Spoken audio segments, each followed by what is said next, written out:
Kasi ma'am, ang problema dito, nabibili ang likes. Nabibili ang likes, nabibili ang following. So, that's a very good idea as long as the parameters are clear.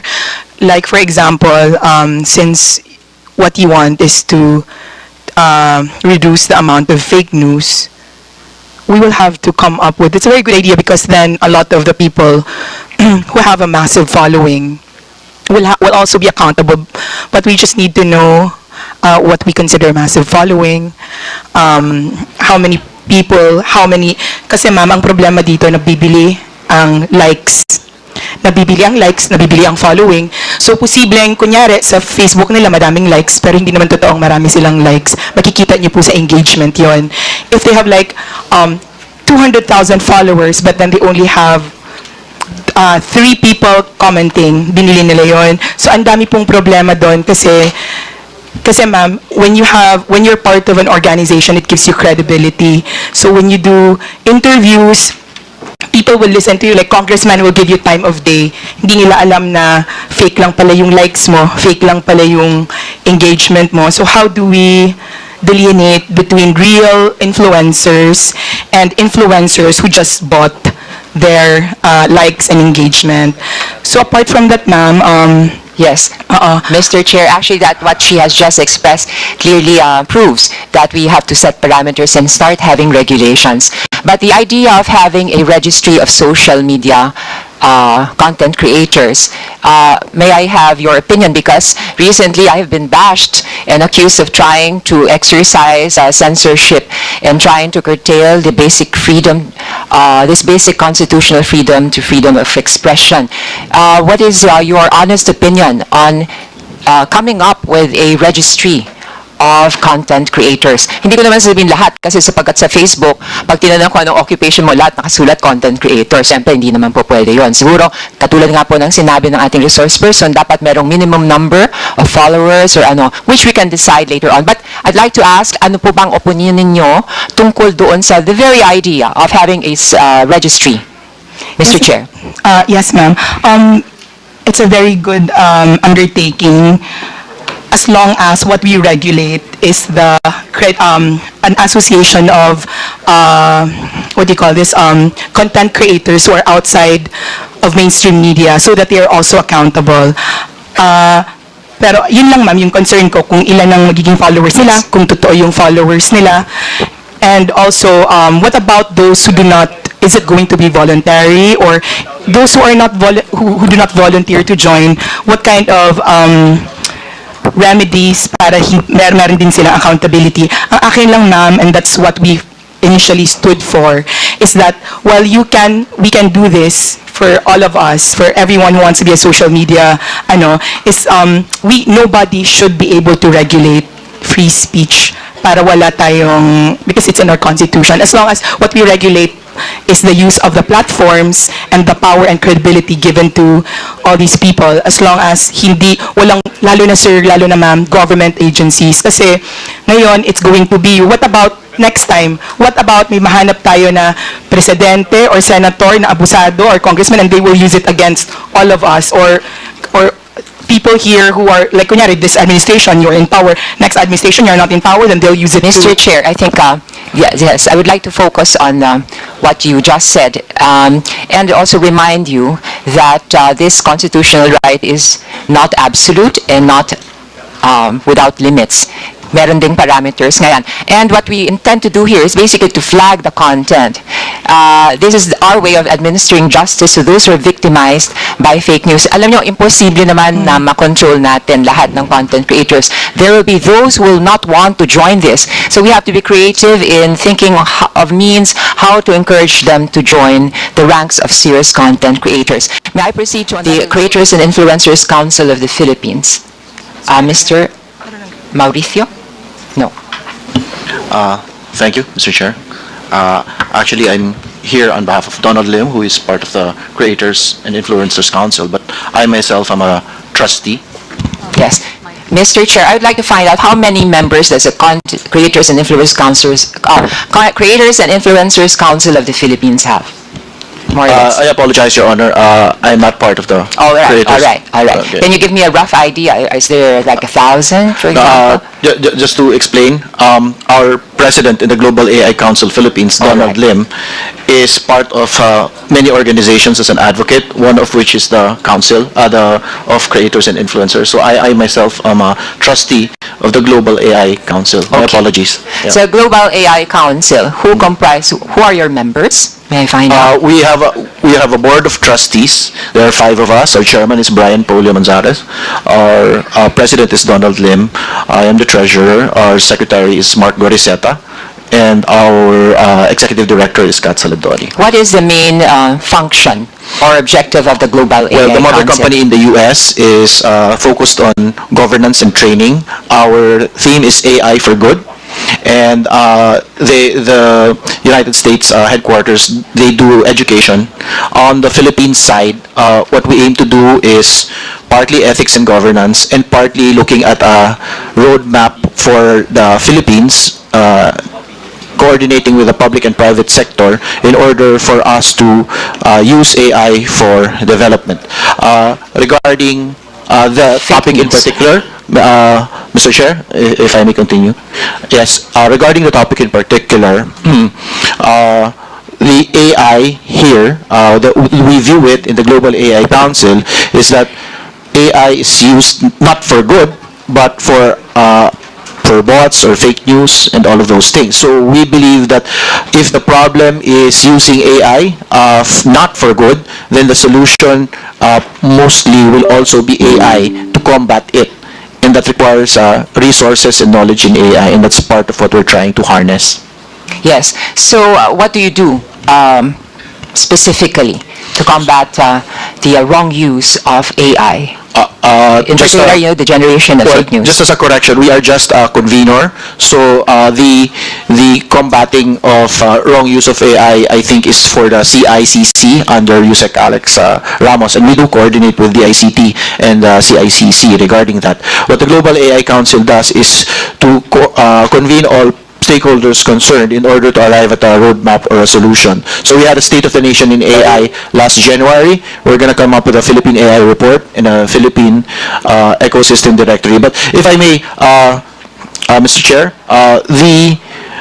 our experience in organizing for a short time a non-profit NGO for AI, I think translates to something that we can use for the Digital Council of the Philippines.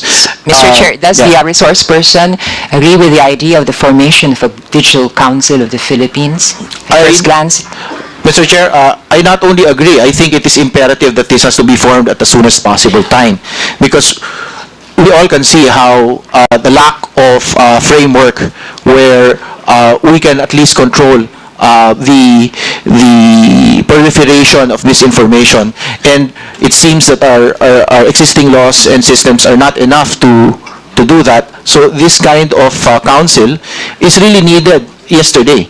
So we definitely espouse this, Mr. Chair. In your view, Mr. Chair, how can we strike a balance between using AI to combat fake news and also the idea of the Digital Council of the Philippines and safeguarding rights such as the freedom of expression and privacy? Do you think these are two reconcilable concepts? Yes, because in our history, we already have self-regulatory organizations that are doing that. As you have mentioned, Mr. Chair, the KBP and former ad board, which is now the ASC, and also, I would go to the extent of even our Philippine Stock Exchange is actually a self-regulatory organization. So definitely, first, it has to be voluntary. Second, there has to be a trust mechanism, meaning if you comply with the criteria that is being set upon you, then you have some sort of Better Business Bureau brand, no? And then there has to be an element of complaint reportorial system, wherein for those who do not voluntarily register and they actually violate some of these criteria, there is a mechanism for the damaged public or damaged parties to be able to complain. And and if the members themselves who are having themselves part of the council, there is also a mechanism for complaint. No? Mr. Chair, actually, one of the objectives of this Digital Council of the Philippines is to report fake news to the major social media platforms. So the final action would be taken actually by the social media platforms, and that would include also those who may not want to join the Digital Council of the Philippines if they are reported to have generated fake news. So I think that purpose is also met by the creation of this council. May I proceed, Mr. Chair, to the next resource person, who is from the CICP, or the Creators and Influencers Council of the Philippines, who, by the way, are going to hold their general meeting and their induction of officers this afternoon. Ms. Aye Ubaldo. Mr. Chair, may I proceed? Yes, okay. So now I would like to find out, how many members does the CICP have?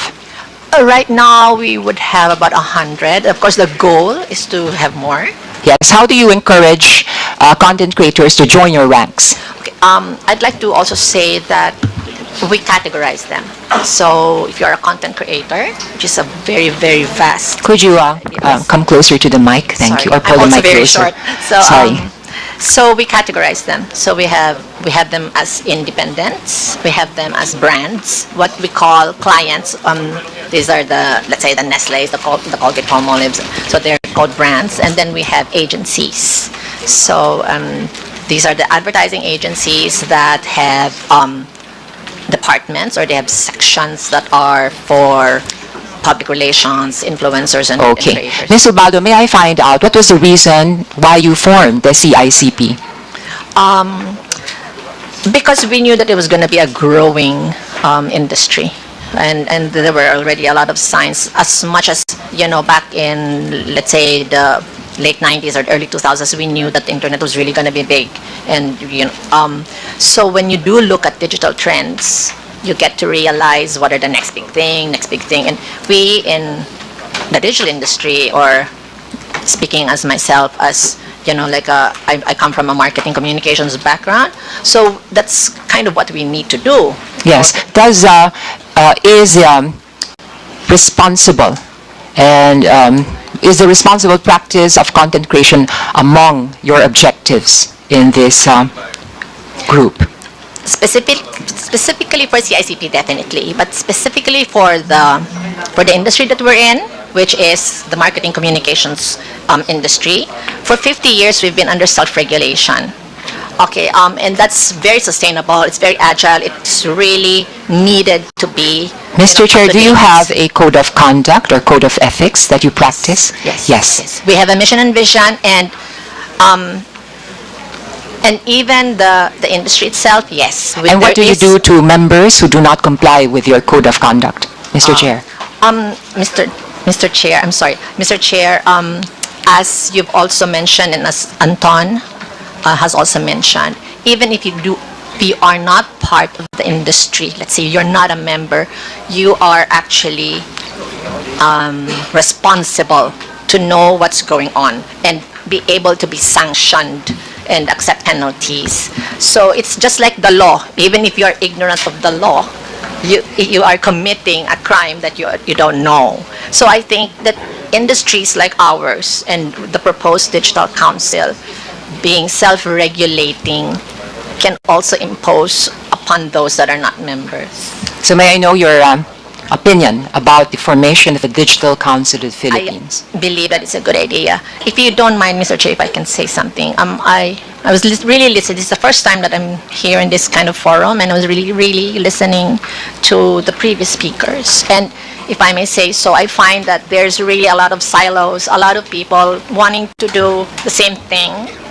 And, the gentleman from the PCO said that there has to be collaboration with the justice system, the PCO. And then I heard another resource speaker from Davao, Mr. Mata, say something that there's a need to collaborate with the KBP. And the KBP is one of the founders of the Ad Standards Council, of the regulating body, actually. So, yes, I believe that creating a digital council can really tide us through all of these silos. Yes, thank you very much for your opinion. I would also like to reiterate that ideally this Digital Council of the Philippines will be apolitical, impartial, which is one of the fears expressed by one of our resource persons. And I believe that this is possible because I believe also that there is strength in unity. This body could also be likened to a guild among content creators that will provide legal assistance, legal protection, and also guidance to its members. That said, Mr. Chair, I would just like to sum up by saying that today has been a very, very big learning experience to us. And I would like to exhort, after having listened to Ms. Kiambao and Ms. Reta Chu, and their self-realization that, we cannot just publish or write something on social media, especially knowing that we have a big following, without verifying first the facts.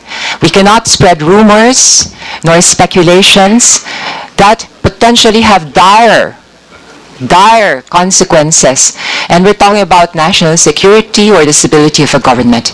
Unless, of course, that is the reason why some people, some bloggers actually practice this, which is to destabilize, which is also to mislead people, to shape public opinion and put it at the service of political interests. Now, that for me would be a betrayal of, if you are a journalist, you're calling to uphold the truth. Because in a sense, we are manipulating other people, and simply, that cannot be tolerated for the good of our country. I believe that if you have the truth on your side, there is nothing to fear.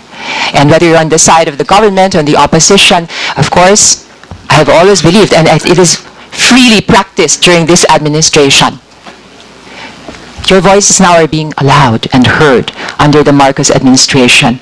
Take a look back during the previous administration. Could you hear critical voices? Could you hear voices of dissent? The ones who were brave enough to express their voices of dissent were imprisoned 7 years without a firm conviction, without due process. So, having these democratic freedoms guaranteed by the present administration, maybe it is also an invitation, a calling that lubos-lubosin na natin ang pagiging demokratiko. Lubos-lubosin na rin natin ang pagiging makatotohanan. If you are to criticize this government, please do it with facts on your hands. Hindi lang yung speculations, hindi lang yung rumors. Kasi that's being unfair, Mr. Chair. So with that, I submit to the committee also my proposal once more about the creation of the Digital Council of the Philippines. I sent a briefer to Secretary Ruiz, and this afternoon actually I'll be joining you at the CICP to encourage the stakeholders to take the initiative and form a Digital Council of the Philippines, and then we can work on the rules. But one thing I can guarantee, as a journalist myself, I understand where you're coming from, and I do respect that constitutional right to freedom of expression. But as a lawmaker, I'm fully aware that the state has a duty to regulate the exercise of this constitutional freedom by applying the least restrictive means.